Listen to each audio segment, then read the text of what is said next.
they brought this to Mistress Kirsten, who was the owner of Ye Olde Shop. That's right. The finest emporium. So now you meet Mistress Kirsten. The finest emporium and shop establishment in all of Ravensport, probably the only one. Mistress Kirsten, being a very old elven, well, she's not even a maiden, she's just an old elf, but she recalled a story to the guys how how Mistress Kirsten was involved in sealing Skeksis into that tomb, and it was a purpose-built prison, and he was magically caught in stasis and sealed in there. They couldn't kill him, and that's a story for another session, I think, as the elven. Well, we haven't. No, as yet. So I can't play that gag, but she did reveal to the party that after they'd imprisoned Skeksis in that tomb, she stayed on board to be a guarder or a watcher. Sure. So she's hundreds of years old. So, and even elaborated that the tomb's been safe under her guardianship for nearly 800 years. And she said it's going to take some time to confer with the council. Yep. And basically for us to, as I put it, kick the dog. Yep. So it's probably been about a week of time since that initial meeting, maybe a bit over. Well, then we went to the bounty board. Yep. But prior to that, some reason or another, now did we or did we not lose Pirate Steve for a night, if you recall? Yeah. Now this is where the argument over magical items, etc. Maybe that was later in the piece? That was later in the piece. Alright, so before then we had the run-in with the... You went down the sewers, because you saw a bounty off the bounty board for gold piece per skeever tail. Wasn't there that we had the thing with the meat pie? Yeah. So was that before then? That's when the bard brought you down the sewers and you almost died. And you got the skeever fever. So, and that was like, actually it was Caracas, whatever his name was. Carrick, that got knocked out. No, it was Mr. Lawsinger. This is when we were playing with that's right. Yeah, Mr. Lawsinger. So let's go down to the sewers instead, and not appropriately leveled because I designed it for you to release Skeksis first. So we digress because now I think about it, we originally started this campaign with somebody that we hope will rejoin, who we played a previous campaign with for some time. And long story short, he was a bard, and he's the one that got knocked out. That's right, and he got the skeever fever. He got the skeever fever. Yep. And then Morgaine joined our motley crew, and so we're not going from notes, we're just riffing. Yep. So this is the magic.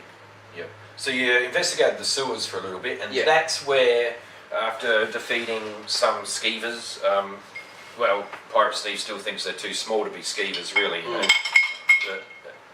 You met Nana Periwinkle. That's right. That's right. Now that's something else. Yeah. Nana Periwinkle. The legends are real, eh? Yeah. So prior to our encounter with Nana Periwinkle, there was an interesting situation where there was these alarm shriekers. They're called. They're like mushrooms, but all they do is just make a hell of a racket. And they did that. That's right, because that's Nana Winkle's doorbell. Nana Periwinkle's doorbell. She needs to know if people are coming. Yeah, which she did. Yeah. So uninvited guests is so rude. It was a bit of a one-sided fight because they didn't fight back, but it just kept wailing and wailing and wailing. And we did get a little bit of XP for that. Yeah, not much. Sure about the XP. And then we encountered Nana Periwinkle for the first time. That's right. Now, when Pirate Steve did so, he was... The legends are true. He's prostrated himself once again. In awe. Offered the bottle of rum. Oh, I'm sorry, I didn't believe you. Yeah, even gave her a bottle of rum, man. Yep. You know? No, the legends are real, and... Yeah, swore his undying commitment to Nana Periwinkle. And this is the urban legend that looks after the sailors and keeps them safe at sea. And that was our first encounter with Nana Periwinkle. The Sea Witch, At this time, she presented us with a somewhat dubious task. Yeah, after sharing a a bowl of her gruel Yes. while she was braiding Morgane's Yes. hair. Yeah. She presented you, she made you an offer. Which was to bring her a child. Yep, a For female purposes child. unknown. A female For child. purposes unknown. Now, none of us were really grooving on that. You know, I mean, we're not a bad bunch. We didn't really want to give her that. And so we declined. And it didn't sit well, but, you know, she wasn't that impressed. But she didn't sort of go to fuck our day at that point. No. Doesn't need to. Yeah. We closed the campaign for that night, and we came back the next night. And Crocodilus. Yeah, Crocodilus was mentioned at that junction. that's right. Yep, Nana Periwinkle wanted you to search out the rest of the sewers and destroy Crocodilus. Yeah, because it, as she put it, was no longer fun, or words to that effect. Like she. That's right. It's You know, becoming more of a menace. That's right. Now, my argument was that if it's trouble for Nana Periwinkle, us as unseasoned adventurers would probably not have much chance. Unseasoned. That's an interesting term. Can you define it for me? Well, and the listeners, unseasoned. unseasoned. Well, You're about level 3 at the time. we were still, you know, like unblooded. You know, we hadn't really had a lot of experience in the art of combatry. Hey? You know, a few fights here and there. That's great. A couple of drinks in the bar, but That's you know, it, just not I think the way you're not looking seasoned. for is confidence, really. Well, confidence, Well. Which for brings me, because some things running tangentially, there was at this point, around that same point, there was talk of the Caravan of Courage, and that was a bounty. So be aware that there is a shortage of stock in Ravenstown. Yeah, that's right. Yeah, the caravans were being waylaid by forces unknown. Yes. And supplies are hard enough to come by in a frontier town, but the current caravans heading from I think I've called it sort of off to the west. What have I called like it? that. Yeah, I'm pretty fluid with the fucking map. Yeah.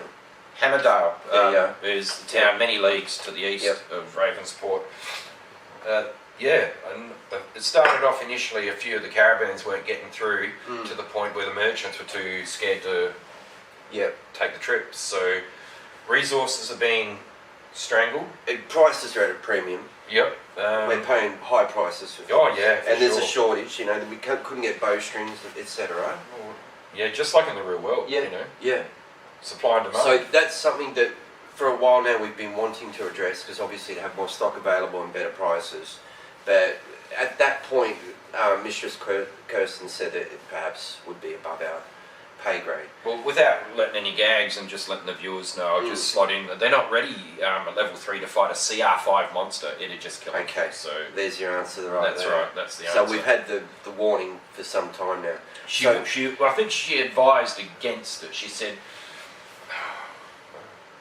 She didn't say don't do it. But she said wouldn't stand much chance or worse. No, because that's like saying you're going to die. She probably just advised, be wary.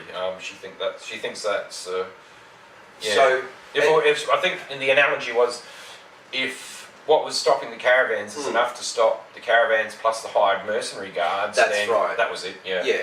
Hence the issue. Yeah. You know, I mean, these are people that are trained and rah. And or just stopping a bunch of people. A tip from the DM just to say no, not yet. Not yet. So the bounties at the minute. You've got the Caravan of Courage. You've got Nana Periwinkle's request for the child, which we're not going to be doing in a hurry. Nonetheless, Crocodilus in the sewers. Now we've addressed the Well of Solstice, although we may come back there for the Dark Ritual, which now we're getting contemporary. Skeever Tails. So there is a gold per skeever tail. Yep, and that bounty is from Lieutenant Gorman, ergo the town guard. Clear out the rats from the sewers. And which brings us to the rat meat, which the somewhat dubious pie seller in the market is requesting rat meat. Yeah, Pirate Steve was right. And Pirate Steve knew. He said it up front that Yeah. it's not meat. Rat's not He didn't meat. want to pay for his pie. Yeah, because And to curry favour, or whatever, just because he's a nice bloke, but Carrick paid for a pie that Pirate Steve was rat's not meat. reluctant Rum is full. to pay for. Yeah. Because we did have a slight falling out with Pirate Steve. Yeah. And that sucked. Like, not to have him in the party sucked, and we went and found him and rah rah rah. That's another story, but you know. So, Nana Periwinkle? Yeah, Then you're back covering upstairs? off the bounties, yeah. Yeah, went back upstairs after Yep. Nana Periwinkle, and then we returned back to the sewers and Yep. explored again, Yep. as is our want to come and go like the resters that we are. That's right, the long resters. Yeah, the long resters. The long resters. You know, but hey, exhaustion sucks. You know, you saw, I don't know if you did or not, but you know, level 5 exhaustion is not pretty. Yeah, you almost snuffed it. If Yeah, I'd rolled... I was like that far off losing my character, and I'm actually the highest level character. Me and Steve are, well, I'm actually slightly higher because Yeah. I did an extra encounter, so Yep. I'm the highest level. Whoa! Hey, the King of Castle. That's right. But yeah, so after Nana Periwinkle, Yeah, you flitted in and out of the sewers for a little bit, and Yep. then I've thrown in a few... because you've released Skeksis now, the cultists and the zealous fanatics are starting to become more active, you know, in order to Yes. raise his undead Yes. army of Yep. evil to Yep. take over the world. sure. So now you're starting to see the cultist activity. And I think the first one we had, and it's a shame we only got one episode of it, because I that know, was a the dark glorious ritual. fight that was. That was an Dark- awesome combat. that was, and look, that was a really big encounter, and ended up with I think 2 of us down on the ground. Yep, yep. Yeah, and again a near thing. You know, a lot of these Yeah. have been very close battles. Probably So, to date, I think, probably up until that time, that Closest. was like the ultimate yeah, fight we that had. really was. Yeah. Yeah. I mean, for me, obviously, that last encounter where I nearly died. That's that right. was Arthur Weller coming in the middle of the night. Oh, come sirs. That's come right. sirs, The, a knock at the door, which You again, that's contemporary. the for graveyard, the for our graveyard. And viewers. so it's a shame that we didn't get all of that in there. Yeah, and that is a pity. But again, just to offer another insight is that originally we would do a bit of D&D and we have a bit of rock and roll in the background. But then we decided that, hey, capture the moment, Yeah. record it. Share it with everyone. Share it. Yeah. Only problem is copyright infringement, ergo the music had to go. Yeah. So I had to cut, because I do the video editing, right, or whatever, and it's not video editing so much as sitting there with a 4 gig RAM computer and chugging the numbers. So that's what the stories write themselves. It's already all there, and that's why we didn't get the end of that. We got the start of it. Yeah. But the gist of it was the guys managed to halt the ritual. So, because all Skeksis' agents and followers are interested in is raising this undead That's army. right, because it was a dark ritual. Yeah. And that was in Weller's Solstice. Yeah. Yeah, that's right. Weller's Solstice. Yeah. Yeah. Yeah. So then, what did we do after that? I threw another. I don't think you went down the sewers again. I threw another ritual. No. No, that's No. That's Carrick started with the Beast of Burden. Now we're getting contemporary. no, because we sort of Isn't it? before the Dark Ritual there was Carrick's quest. Yeah. Carrick was a ranger, Yeah. and at 3rd level he gets to choose his archetype. And, Yeah. and as you guys are starting to learn that with Dizzy, there's 2 ways to do things: the Mm. boring way Mm. or the super cool Mm. way. So rather than just have he chose Beastmaster. And rather than just have this beast just appear in a puff of logic, I thought I'll make it a quest, you know, make it really cool. Yeah. So Which was a cool encounter. well, that ties into the beast because Yeah. he's helped save it. Saved So it, that's right. it really gels the relationship better. So he had a feeling that he needed to be somewhere else, and he was drawn to a forest clearing to the east of town, and that's where they came across a couple of ogres building the remains of a wolf pack. Mm. Which pretty much when we first got in there, one of them was already basically. Yep. That was the Yep. final of that, and the kick of that was that this beast couldn't be like it would make death saves. Yeah, if I'm right. yeah. But once it died, that was the end of the beast. Yeah. So there was our little treasure, and it was I mean, it wasn't like a dragon or something like that. It was a low level. Just a a wolf. yeah. Just basic beast chosen off So the relatively archetype. low AC and hit points, and but was cool for a bit. And then so Dark Ritual. Then what's the next? Yeah, because Dark Ritual was after that. But like I said, it was too. Sorry. Dark Ritual was after that. But having that fight for Carrick made him feel a lot more attached to his companion. Right. So once again, good theatre. Could have just rolled a dice, but rolled a dice, or just it appears in a puff of logic, and that's rubbish. Yeah, so that's it was, rubbish. and plus he healed it at the end of the combat to restore it, to stop it from dying, and that thing was twitching. I know. There's no tomorrow. I know. Front leg, back leg, on the ground, man. Makes him feel more attached to it. So, and by him healing it at the end of combat, that creates a bond, and much better story, I think. Anyway. No, I liked it. So after that one, I reckon that was the rescue mission. That's right. So And shortly after getting the beast, Carrick decides he doesn't want to be Carrick no more. No, Because when we entered this campaign originally, Dizzy's taken over, and there was talk of undead and such, and cleric. I mean, the cleric.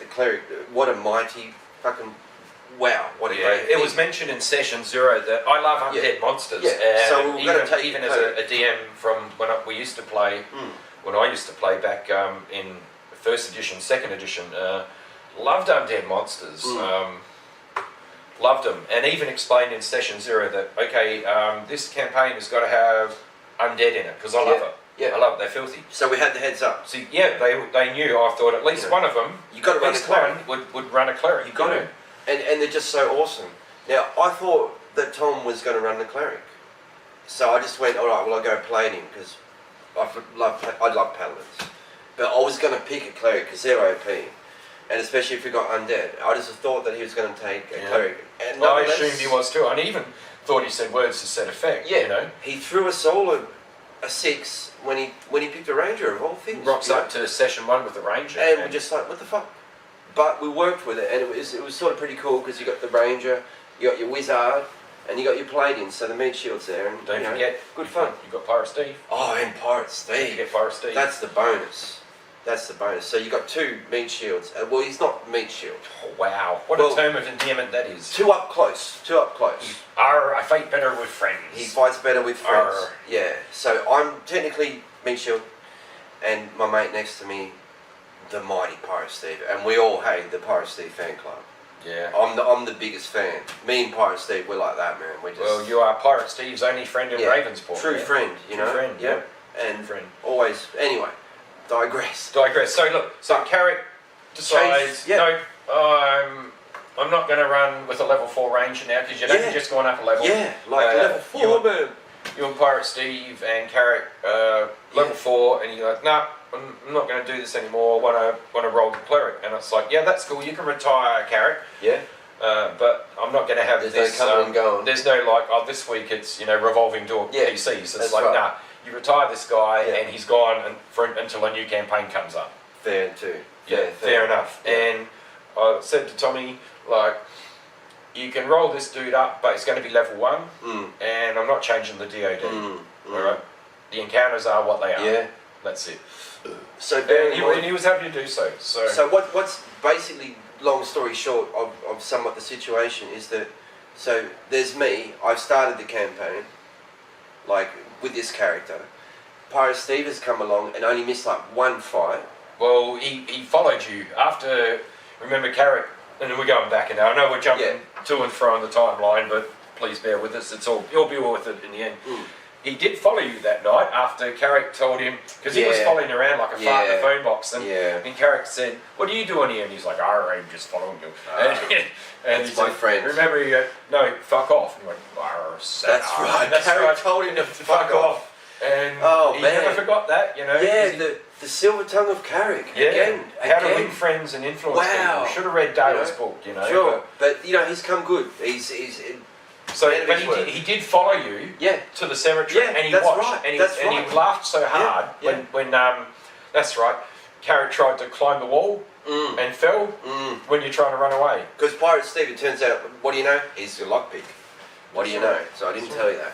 But nonetheless, and then we did originally start with our other friend, who was rolling the bard, which, hey, why not? Then more gains come. So meanwhile, Carrick is going the whole time, so Carrick and I were the same level. But now, Carrick's gone right down the bottom. He's just come up, he's level 2 now. Balazar is level 2. The Dragonborn cleric. Morgaine is level 3. Yeah. And I'm level 4. And Pirate Steve, I would say, is well into level 4. Oh, he's level 12. Yeah.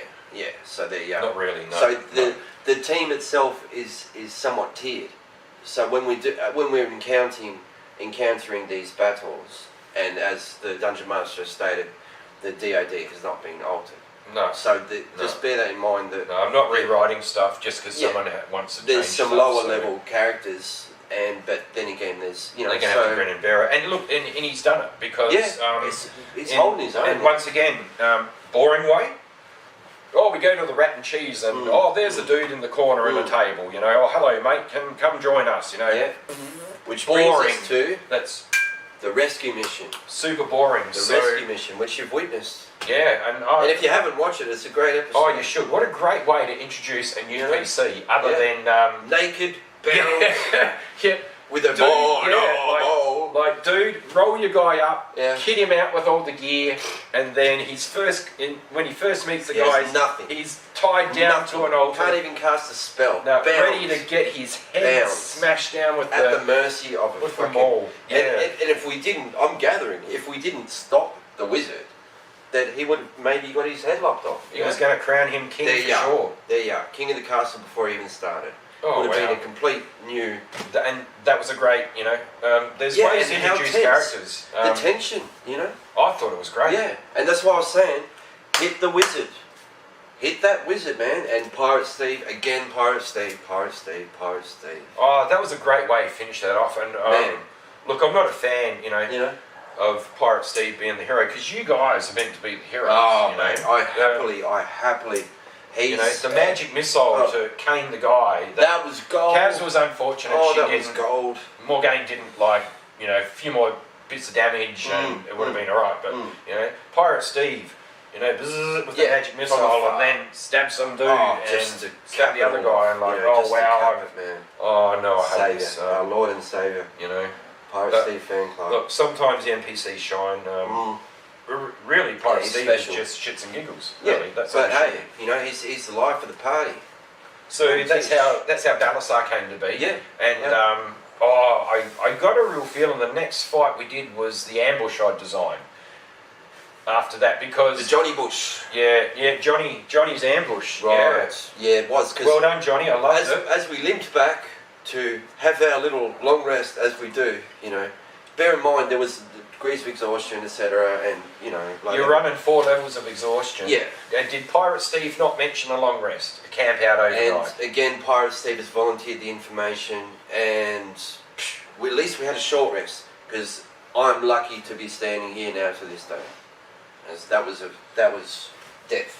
That was just a small ambush, not a hard, difficult fight or anything, but that's the probably dangerous because of the level of exhaustion you had. That's the closest that I've been to permadeath of my fucking character. So I was level 4 exhaustion, then level 5, and then an inch off death. I think it was. But you're lucky. It was a crit. But it was for 11. It wasn't 7. It was for 11. But still, it could have been a lot more. Yeah, it should have been, because it was 3d6 plus strength is geez, that's rubbish. So because we probably have to mention. Look, the DMG is a book, and it's got lots of guidelines in it, and I'm running the exhaustion optional rule for when you take a critical hit, you take a level of exhaustion. Yeah.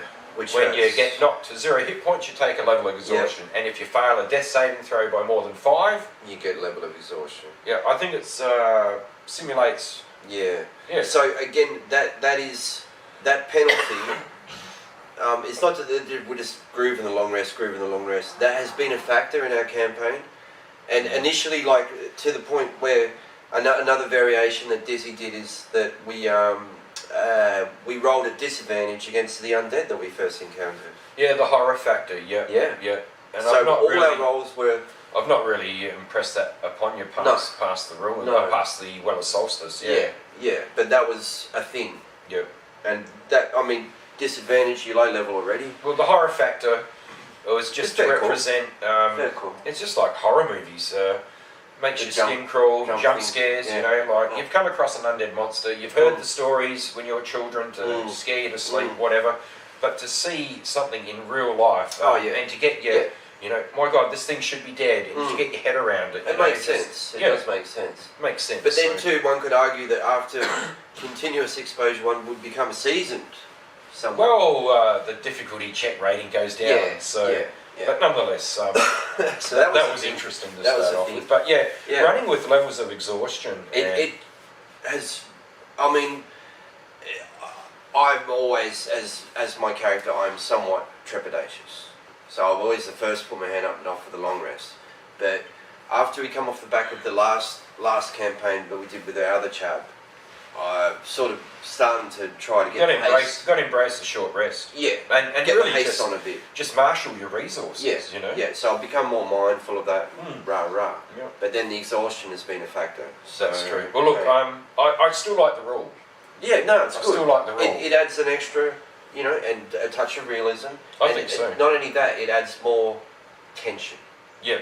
Because it gets a bit more real. Like when I was running 5 levels of exhaustion, it's lucky that I didn't even correlate what that really meant. It wasn't until afterwards when I turned around and go, oh shit, I could have died. That's right. I'm losing my character, man. Uh-oh. Big fresh rolls. Well, then I would have gone cleric, but it was too late. We already had a cleric. Anyway, there you go. It doesn't have to stop you. No, have 2 clerics. But Palladian. Do what you want to do, be what you want to do. Palladian, yeah. That's right.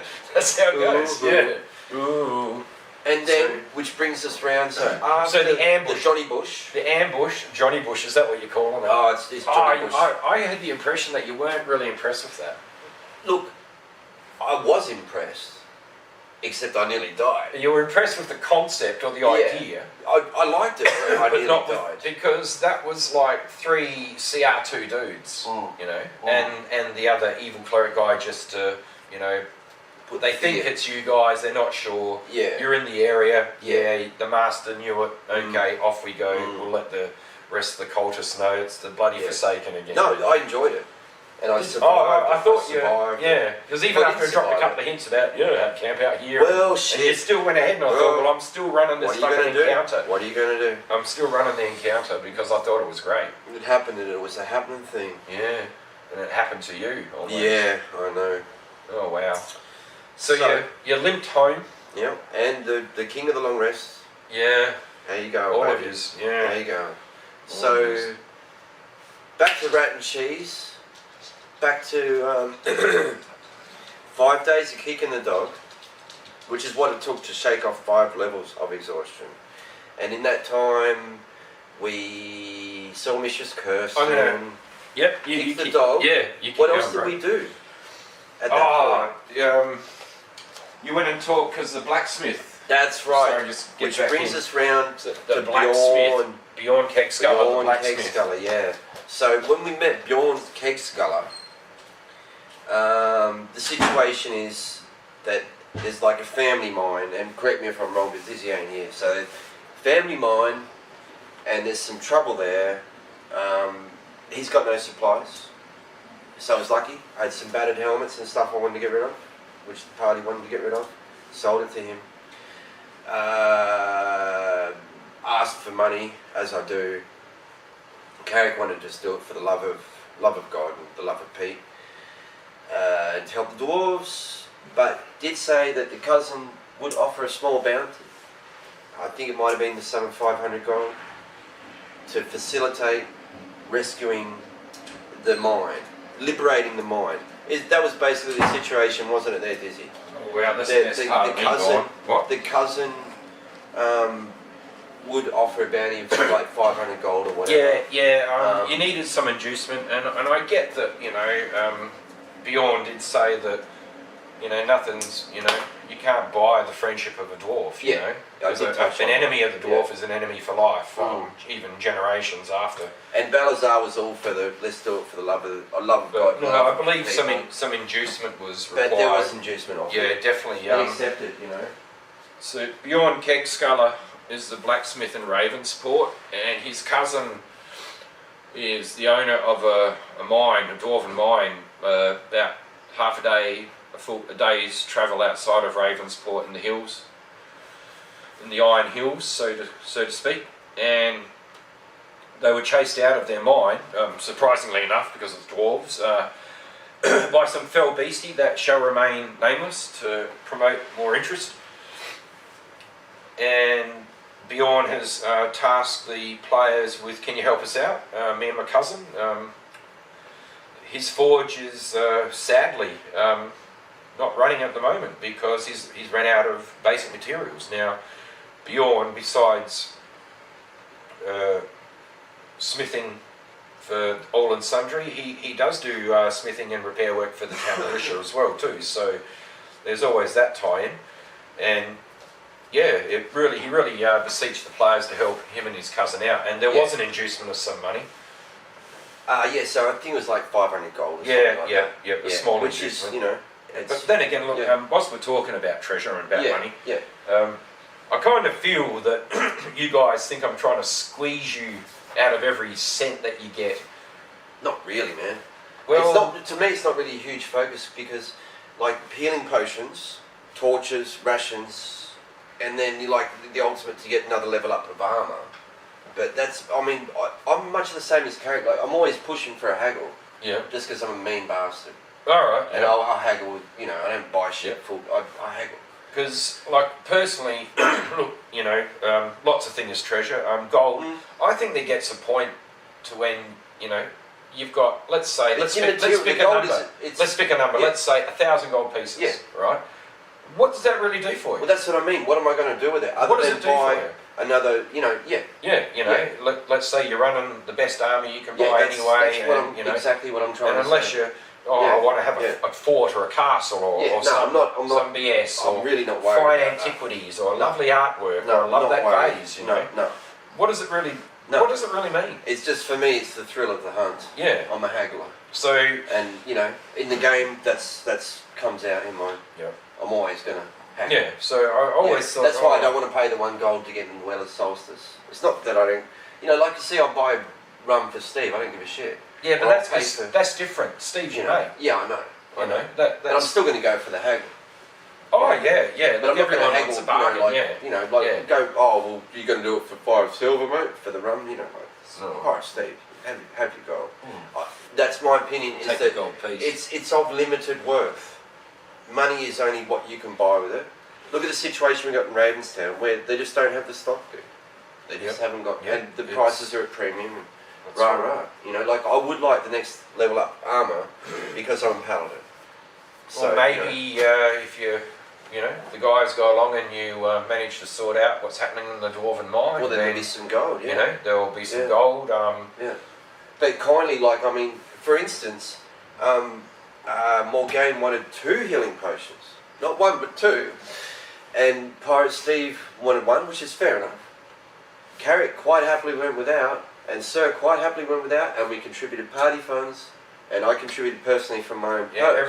Everyone put in into their pocket for us. So, you know, and that was of no benefit to myself, you know, so it's not, the motivation is more, you know, like we need healing potions and we need, I need armor. It's just refreshing to see that it's a group of people that aren't counting the beans, you know. It's like it truly is an environment where, you know, the people are working together towards a common goal, and it's like, you know, no, you can't afford that because you've only got that, and someone laughs and says, I've got 100 gold, I'm going to buy, you know, 5 healing potions, you know, that's right. and give you none. It's certainly refreshing. No, good.